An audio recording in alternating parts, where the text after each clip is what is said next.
안녕하세요. 한겨레경제연구소 이원재입니다. 무시당해야 성공할 수 있을까요? 아니면 주목받아야 성공할 수 있을까요?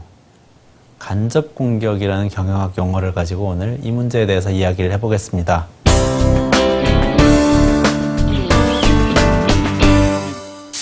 여러분이 만약에 새로 사업을 벌이려고 준비 중이시라면, 그런 사업가라면 평균 수익률이 아주 높은 시장에 뛰어들어서 사업을 벌이시겠습니까? 아니면 평균 수익률이 낮은 시장에 뛰어들어서 사업을 벌이겠습니까?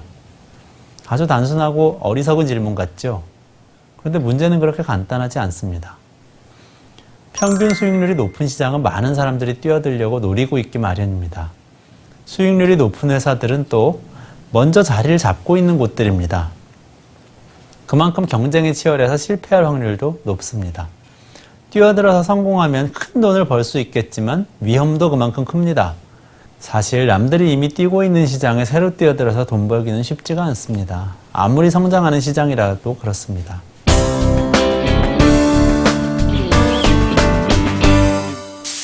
미국의 브리검 영 대학 경영대학원의 데이비드 브라이스 교수 연구팀이 한 가지 연구 결과를 내놓았는데요. 그 연구 결과가 바로 이 질문에 대해서 실증적인 답변을 던집니다. 이 연구팀에서는 북미 지역에서 사업을 펼치고 있는 24,000여 개 기업의 1990년부터 2000년까지 데이터를 모두 모았습니다. 이 데이터를 산업별로 분류를 했고요. 이 기간 동안 새로 뛰어든 기업과 원래 있던 기업의 총자산 순이익률을 분석했습니다. 역시나 시장에 새로 뛰어들어서 성공하기는 쉽지 않다는 결론이 나옵니다. 전반적으로 가장 매력적인 시장의 신규 진입자들의 이익은 다른 산업의 신규 진입자 이익보다 오히려 30%가량 낮은 것으로 분석됐습니다. 그렇다면 신규 진입이란 것은 절대로 해서는 안 되는 일일까요? 그래도 희망은 있다고 합니다. 같은 연구팀의 연구에서도 그 실마리가 보입니다. 매력적인 시장의 진입자가 이익을 낼 때는 아주 크게 냈습니다.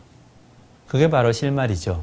성장하는 시장에서 성공한 신규 진입자들은 실패한 신규 진입자보다 7배나 큰 이익을 냈다는 겁니다.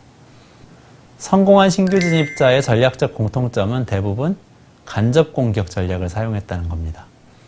많은 실패자들은 무모하게 직접 공격을 하면서 뛰어들었다가 어려움을 겪었습니다. 마이크로소프트, 세계적 기업이죠. 이 기업조차도 처음에 시장에 뛰어들어서 돈 버는 일은 쉽지 않았습니다. 엑스박스 이야기인데요. 2001년에 마이크로소프트가 출시한 게임 콘솔 엑스박스는 전형적으로 직접 공격 전략을 채택합니다. 기존 시장은 소니의 플레이스테이션과 닌텐도가 장악하고 있었습니다. 마이크로소프트는 경쟁을 피하지 않았습니다. 소니와 닌텐도가 직접 갖고 있는 고객을 직접 겨냥합니다.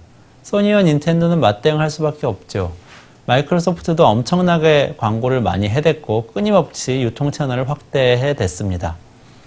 결과적으로 이렇게 비용을 많이 쓰다 보니까 마이크로소프트는 5년 만에 엑스박스에서 45억 달러의 손실을 보고 맙니다. 이 연구팀의 분석에 따르면 2002년부터 2006년까지 5년 동안 게임 콘솔에서 닌텐도가 얻은 영업이익률은 20%였고 소니는 8%였습니다. 그런데 마이크로소프트는 마이너스 30%였습니다. 이 손실 규모는 마이크로소프트의 사업이 어느 정도 회복돼서 소니만큼 영업이익률을 실현한다고 해도 12년이 걸려야 회복할 수 있는 엄청난 규모입니다. 웬만한 기업이었다면 이미 시장에서 퇴출됐겠죠. 그런데 마이크로소프트는 다른 사업 부문에서 워낙 많은 돈을 벌고 있어서 버틸 수 있었던 겁니다. 그런데 비슷한 기간에 잭스퍼시픽이라는 이름도 들어보지 못한 어떤 비디오 게임 신규 진입자는 성공 가도를 달리고 있었습니다. 성공 요인은 간접 공격 전략이었습니다. 잭스퍼시픽은 닌텐도나 소니와 정면 대결하지 않았습니다.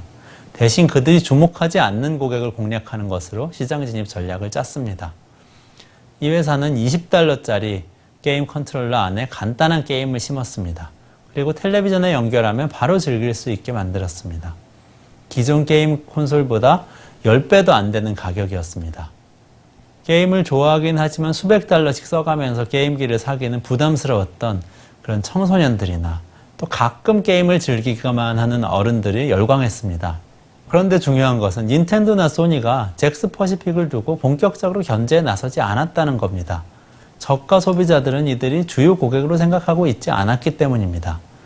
결국 자신의 적이 아니라고 생각해서 견제를 하지 않은 것이죠.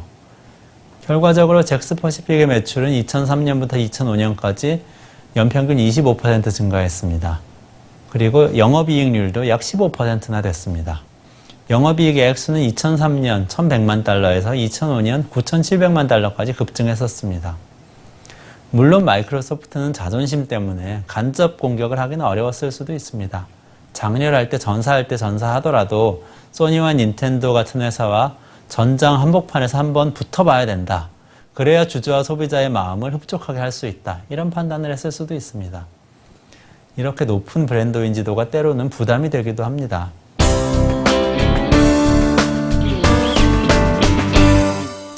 어쨌든 연구 결과는 이렇습니다. 새로운 시장에 뛰어들 때는 남들이 무시해도 좋을 만한 곳에서 시작해야 성공 확률이 높습니다.